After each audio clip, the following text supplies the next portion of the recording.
Hello बच्चों, मैं are के सर। आज मैं आप लोग को प्रश्नावली 1.3 पढ़ाऊंगा जो एनसीईआरटी 10th क्लास पर बेस्ड है। आज प्रश्नावली 1.3 में हम लोग पढ़ेंगे पहला क्वेश्चन से सिद्ध कीजिए कि √5 एक क्या है, अपरिमेय संख्या है। यह क्वेश्चन ना बोर्ड का एग्जाम के लिए बहुत ही महत्वपूर्ण है क्योंकि हर एक साल यह प्रश्न आता है, लेकिन उसमें थोड़ा सा क्या बोलते हैं नंबर चेंज हो जाता है। पूछता है कि √5 या √2 या √3, मतलब 5 के स्थान पर 3 हो सकता है, 2 हो सकता है। लेकिन ये घबराने वाली बात नहीं है क्योंकि तीनों गणित ना एक ही जैसा बनता है, इसलिए एक गणित आप सीख लिए तो और गणित आराम से बन जाएगा। तो चलिए शुरू करते हैं। क्वेश्चन नंबर 1, सिद्ध कीजिए कि √5 एक क्या है, अपरिमेय संख्या है। तो हम लोग बनाने का प्रयास करते हैं। हल में क्या लिखेंगे, स्टेप बाय स्टेप, मैं एक भी स्टेप नहीं छोड़ूंगा, आप इसको फॉलो कीजिएगा। मैं पहले ही बोला हूं कि 10th क्लास में ना गणित सीखना है, इसलिए बेसिक चीज को आप पकड़िए ताकि आगे जाके आपको गणित में कोई भी परेशानी ना हो। तो क्या कर लेते हैं कि ये √5 एक अपरिमेय संख्या है। तो मान लेते हैं कि √5 एक क्या है, परिमेय संख्या। तो ये परिमेय संख्या क्या है, तो परिमेय को जानने के लिए परिमेय संख्या क्या है उसको जानना जरूरी है। तो ये परिमेय संख्या क्या है कि वह संख्या जो p/q के रूप में हो, मतलब बटे में हो। परिमेय संख्या मतलब p/q के रूप में हो। आप पढ़े होंगे कि p/q मतलब ऊपर वाला को अंश, नीचे वाला को हर, मतलब बटे में हो। और ये जो q का मान होता है वह 0 के बराबर नहीं होना चाहिए। यह कहलाता है क्या, परिमेय संख्या। तो ये परिमेय संख्या आप जानिएगा तो ही होगा क्या, तभी इसको आप बना पाइएगा। मतलब परिमेय संख्या मतलब बटे वाला होना चाहिए। मतलब जितने भी प्राकृत संख्याएं हैं, मतलब गिनती की संख्या सभी प्राकृत संख्या है, क्योंकि 2 मतलब 2/1 ना, 5 मतलब 5/1, या तो 2/3 लिख रहे हैं या तो 1/2 लिख रहे हैं। सभी संख्याएं क्या कहलाती है, परिमेय संख्या कहलाती है। तो जब मान लीजिए 5/1 है तो 1 तो 0 के बराबर नहीं है ना, कि 0 से बड़ा है। तो जितने भी गिनती की संख्याएं हैं वह सभी क्या है, परिमेय संख्या है। तो ये परिमेय संख्या को जब हम लोग समझेंगे तभी अपरिमेय संख्या को बना पाएंगे। तो क्या करेंगे इस केस में कि माना कि क्या करेंगे, माना कि √5 क्या है, एक परिमेय संख्या है। एक क्या है, परिमेय संख्या है। आराम से इसको समझने का प्रयास कीजिए आप। परिमेय संख्या है, जब परिमेय संख्या है तो क्या होगा कि √5 बराबर क्या हो जाएगा, p/q। आप a/b भी मान सकते हैं, कोई दिक्कत नहीं है। p/q जहां क्या हो जाएगा, जहां p और q क्या है, p और q पूर्णांक है तथा p और q क्या है, पूर्णांक है तथा q नॉट इक्वल टू 0। ये q का मान 0 के बराबर नहीं है और इसका कोई उभयनिष्ठ नहीं है, और इसका कोई उभयनिष्ठ नहीं, ये लाइन को पकड़िए, इसका कोई उभयनिष्ठ नहीं है। मतलब यह किसी से भाग नहीं जाएगा, मतलब नहीं कटेगा नंबर। तो ये लाइन को ना आप एकदम ध्यान से रखिए कि जहां p और q पूर्णांक है, ये दोनों संख्या जो p/q के रूप में पूर्णांक है और इसका कोई उभयनिष्ठ नहीं है। मैं उम्मीद करूं पूर्णांक के बारे में आप जानते होंगे। ये और है, इसको घबराइएगा नहीं, क्या है, और इसका कोई उभयनिष्ठ नहीं है।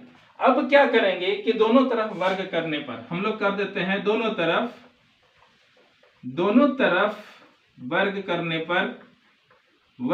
पर मतलब वर्ग मतलब 2 घात ना, वर्ग करने पर तो क्या होगा आपका, दोनों तरफ वर्ग कर देते हैं। 5 का पावर 2 इक्वल टू p/q का भी पावर क्या हो जाएगा, 2। तो इसको क्या करेंगे हम लोग, हल कर दिए। सॉरी, यहाँ पर 5 नहीं, √5 होगा ना, क्या होगा, √5, क्योंकि √5 को ही हमको करना है। तो 5 का पावर 2 है, तो √5 का पावर, तो √5 क्या हो जाएगा, 5 हो जाएगा ना, यहाँ पर 5 हो गया इक्वल टू, ये p का स्क्वायर है तो इसको अलग से हम लोग लिख सकते हैं। थोड़ा मैं नीचे कर रहा हूँ, 5 इक्वल टू p का स्क्वायर बटे क्या हो जाएगा, q का स्क्वायर, क्योंकि यहाँ पर होल स्क्वायर है, इसको अलग अलग स्क्वायर में तोड़ सकते हैं। तो फिर आप यहाँ इसको क्या कर सकते हैं, हल कीजिएगा तो ये q और 5 को, यहाँ 5 है तो 5/1 ले सकते हैं ना हम लोग सुविधा के लिए। तो 5 और q स्क्वायर को गुना कीजिएगा तो आपके पास क्या होगा, 5q स्क्वायर हो गया। फिर बराबर यहाँ पर एक और पी स्क्वायर को गुना कीजिएगा तो क्या होगा, पी स्क्वायर हो जाएगा। तो यहां पर आपको क्या देखने को मिलता है कि ये ना, ये पी क्यू का स्क्वायर बराबर P Q square equal to P square. इससे क्या निष्कर्ष निकलता है कि ये जो 5 यहाँ गुना में है तो इधर क्या हो जाएगा, भाग। मतलब ये पी स्क्वायर क्या है, डिविजिबल है किससे, 5 से। मतलब पी स्क्वायर विभाज्य है किससे, 5 से। मतलब पी स्क्वायर 5 से पूरा पूरा भाग जाएगा। तो इसको हम लोग यहाँ पर लिखते हैं, कैसे करके लिख देंगे कि इससे यह निष्कर्ष निकलता है कि, यार इधर भी लिख सकते हैं इधर भी, तो हम यहाँ लिखते हैं इससे यह निष्कर्ष निकलता है कि, इससे यह निष्कर्ष निकलता है कि, सॉरी ये निष्कर्ष निकलता है कि, इससे यह निष्कर्ष निकलता है कि क्या निकलता है, देखिए इससे यह निष्कर्ष निकलता है कि पी स्क्वायर विभाज्य है किससे, पी स्क्वायर विभाज्य है किससे, पी स्क्वायर विभाज्य है 5 से। इसलिए पी विभाज्य है किससे, 5 से। तो ये पी स्क्वायर, क्योंकि ये गुना है तो भाग में होगा, बट्टे में हो जाएगा ना, तो पी स्क्वायर, ये पी स्क्वायर विभाज्य है किससे, 5 से। मतलब पी स्क्वायर 5 से पूरा पूरा भाग जाता है, तो पी भी विभाज्य है किससे, 5 से। तो इस केस में ना क्या करते हैं, इसको इक्वेशन नंबर 1 ले लेते हैं, इसको इक्वेशन नंबर क्या ले लेते हैं, 2 ले लेते हैं। अब क्या कर लेते हैं, फिर या तो माना कि, फिर माना कि कर देते हैं, ज्यादा अच्छा रहेगा। फिर, क्योंकि एक बार मान चुके, फिर माना कि क्या माने, फिर माना कि यहां पर P बराबर ना क्या ले लेते हैं, P बराबर हम लोग ले लेते हैं 5m, है ना। P बराबर क्या ले लेंगे, 5m। तो आपके पास क्या बोलते हैं, P बराबर 5m। तो क्या करें हम लोग, समीकरण 1 में यहां पर P बराबर 5m हो गया, तो समीकरण 1 में क्या मैं किया, समीकरण 1 में क्या P का मान रखने पर, किस पर, समीकरण 1 में P का मान रखने पर क्या होगा, देखिए यहां पर समीकरण 1 में P का मान रखने पर, तो समीकरण 1 तो है ना, यहाँ P 5Q के स्क्वायर बराबर P का स्क्वायर है। तो क्या कीजिए, यहाँ पर आपके पास यहाँ क्या होगा, ध्यान रखिएगा कि यहाँ पर 5 का 5, देखिए 5 का 5 आप देख रहे होंगे, Q का स्क्वायर डाल दीजिए, Q का स्क्वायर हो गया बराबर क्या है आपके पास, यहाँ पर P का स्क्वायर। तो P का स्क्वायर, तो P है तो P का स्थान पर क्या डाल दें, 5m डाल देते हैं, 5 क्या m में डाल देता हूं। तो लेकिन P का स्क्वायर है ना, इसलिए इसका भी स्क्वायर, देखिए यहाँ पर देखिए P का स्क्वायर है, तो यहाँ पर P का स्थान पर 5m डाल दिया, देखिए 5m स्क्वायर है इसलिए स्क्वायर डाल दिया। हल करते हैं इसको, तो ना ये हल कीजिएगा तो क्या होगा, 5 हो गया, Q का स्क्वायर तो होगा ही बराबर, ये 5 बचे कितना हो गया, 25, 5 बचे 25, तो m का तो स्क्वायर रहेगा ही, ये 5 का क्या हो जाएगा 5 और 5 बचे 25, मतलब Q स्क्वायर बराबर क्या होगा, Q स्क्वायर बराबर 5m स्क्वायर। देखिए यहां पर इस लाइन को पकड़िए, ये Q स्क्वायर बराबर 5m स्क्वायर, इसको मान लेते हैं समीकरण 3। समीकरण 3 मान लिए। समीकरण 3 से क्या कि जैसे यहां पर मैं बोला था कि यहाँ P स्क्वायर विभाज्य है किससे, 5 से, उसी प्रकार Q स्क्वायर भी विभाज्य है 5 से, क्योंकि ये गुना है चर्चा के भाग मतलब बटे होगा ना, तो इसलिए क्या लेंगे, Q स्क्वायर विभाज्य है किससे, विभाज्य है किससे, 5 से, इसलिए Q विभाज्य है किससे, 5 से। हो गया। तो हम लोग ये समीकरण किसको मान लेते हैं, 2, इसको मान लेते हैं हम लोग समीकरण क्या मान लेते हैं, इसको 3। ये समीकरण आपका कौन सा है, 3। समीकरण 2 और 3 से, सॉरी यहाँ ठीक है, समीकरण कहाँ 2 और 3 से क्या निष्कर्ष निकालते हैं, P विभाज्य है 5 से और Q क्या है, विभाज्य है 5 से। तो यहाँ डॉटेड लाइन क्या हो, इसलिए इसको भी डॉटेड लाइन कर देता हूं, Q विभाज्य है किससे, 5 से। है ना, विभाज्य है किससे, 5 से। तो यहां मैं कर दिया 5 से, तो इसको समीकरण में क्या मान लिया हूं, 3। तो समीकरण 2 और 3 से क्या है कि विभाज्य है 5 से, ये P विभाज्य है 5 से और Q भी विभाज्य है 5 से। तो समीकरण 2 और 3 से, समीकरण क्या 2 और 3 से क्या देखने को आपको मिलता है, 2 और 3 से क्या देखने को मिलता है कि P और Q का P और Q का नहीं, P और Q विभाज्य है किससे, विभाज्य है किससे, 5 से। ये P और Q ना, P और Q देख रहे हैं, विभाज्य है किससे, 5 से। इसलिए P और Q का कम से कम एक उभयनिष्ठ है। कम से कम क्या है, कम से कम एक उभयनिष्ठ है। क्या इधर लिख देता हूं इसको, कम से कम एक उभयनिष्ठ है। किसका, P और Q का कम से कम क्या है, एक उभयनिष्ठ है। एक उभयनिष्ठ है छूट गया है, कम से कम एक उभयनिष्ठ है। जब P और Q का, देखिए P और Q का एक उभयनिष्ठ है, मतलब वह किसी ना किसी संख्या से भाग जाता है। लेकिन हम लोग क्या माने हैं कि इसका कोई उभयनिष्ठ नहीं है, मतलब किसी से नहीं भाग जाना चाहिए, कटना ही नहीं चाहिए था ना। लेकिन यहाँ देख रहे हैं कि P और Q विभाज्य है किससे, 5 से, इसलिए P और Q का कम से कम एक उभयनिष्ठ है। इसलिए जो हम लोग माने थे, इसलिए कि P और Q को क्या माने थे कि √5 एक परिमेय संख्या माने थे, वह हमारा क्या है, गलत है। जो परिमेय संख्या हम लोग माने थे वह क्या हो गया, गलत हो गया। इसका मतलब हम लोग क्या है कि परिमेय संख्या माने थे वो गलत हो गया। इसका मतलब क्या है कि वह अपरिमेय संख्या है, इसलिए लिख देंगे। इसलिए क्या बोलते हैं, P और Q परिमेय, सॉरी इसको ठीक से लिख देता हूं, P और Q परिमेय संख्या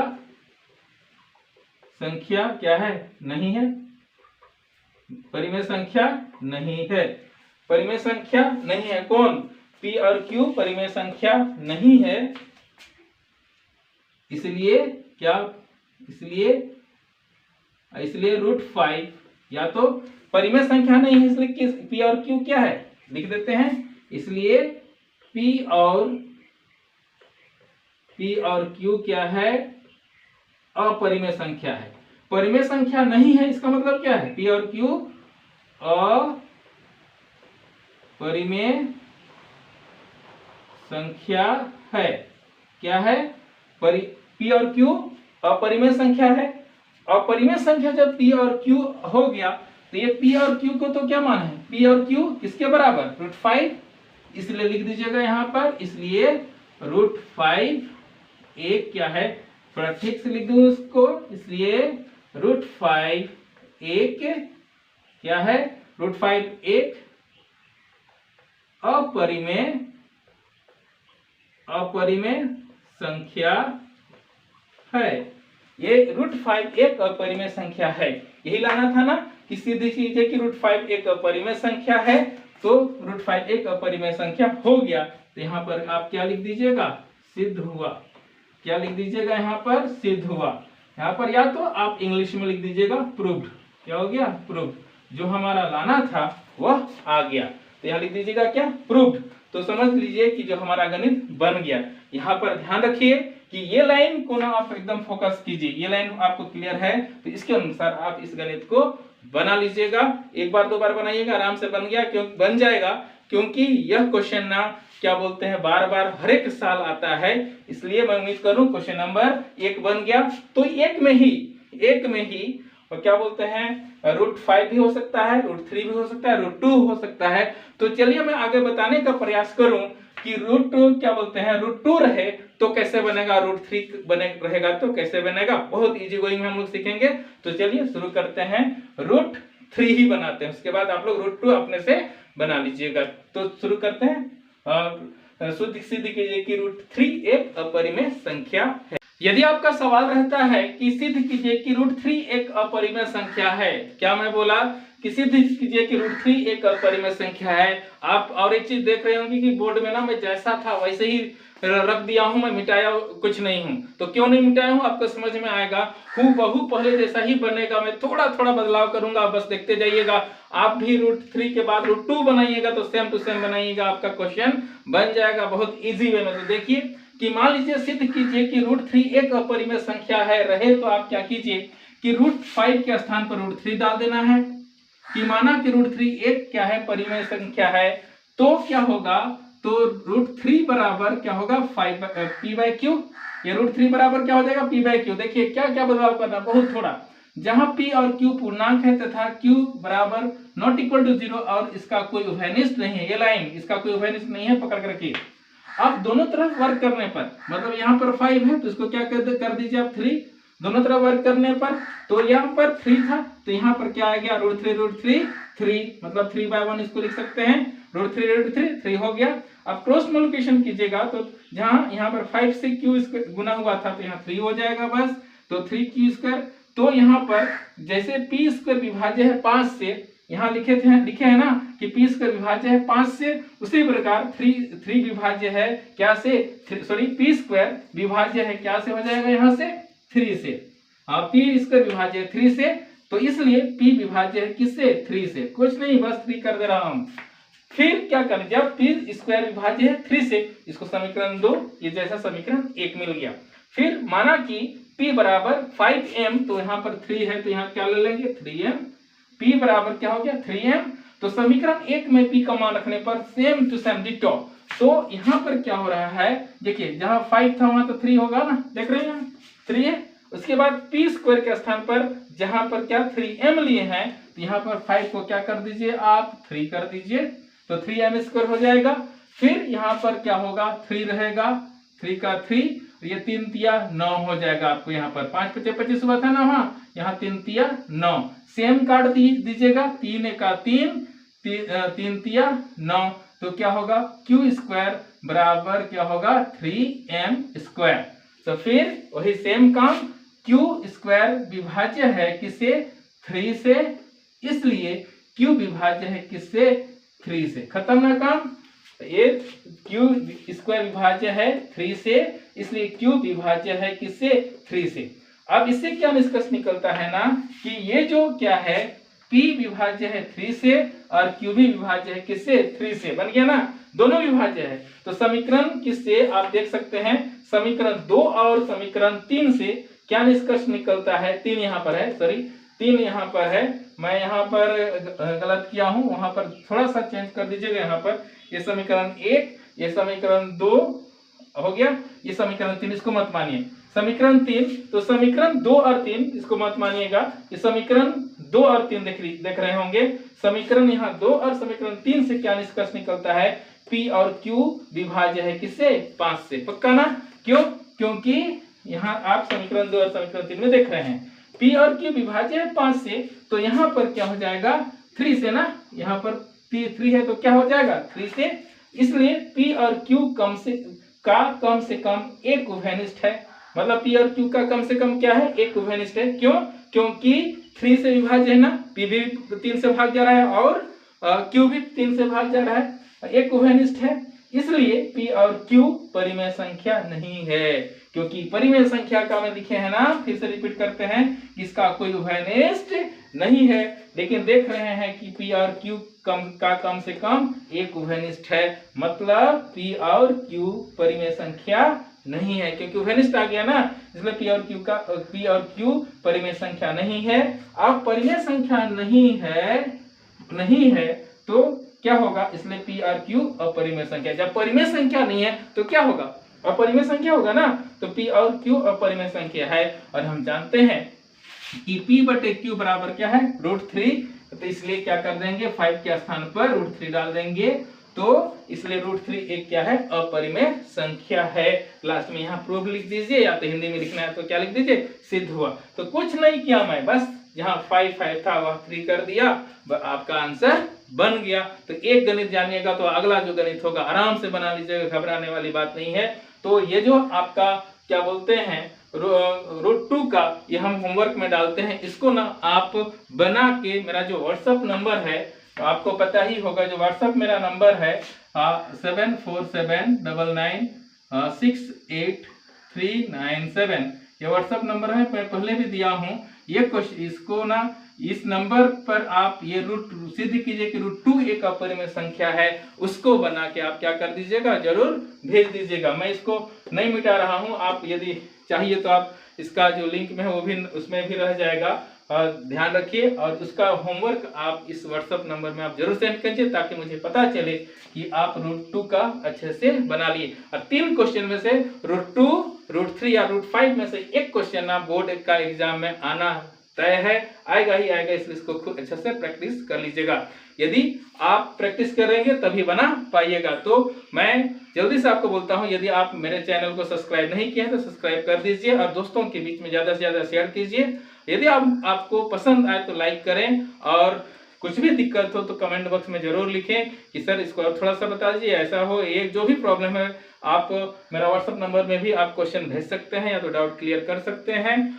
और मैं आपको नोट चाहिए तो क्या इसके डिस्क्रिप्शन में जाके जो लिंक रहता है उसमें लिंक में देखिए, आपको नोट मिल जाएगा। मिलते हैं नए वीडियो में। जय हिंद।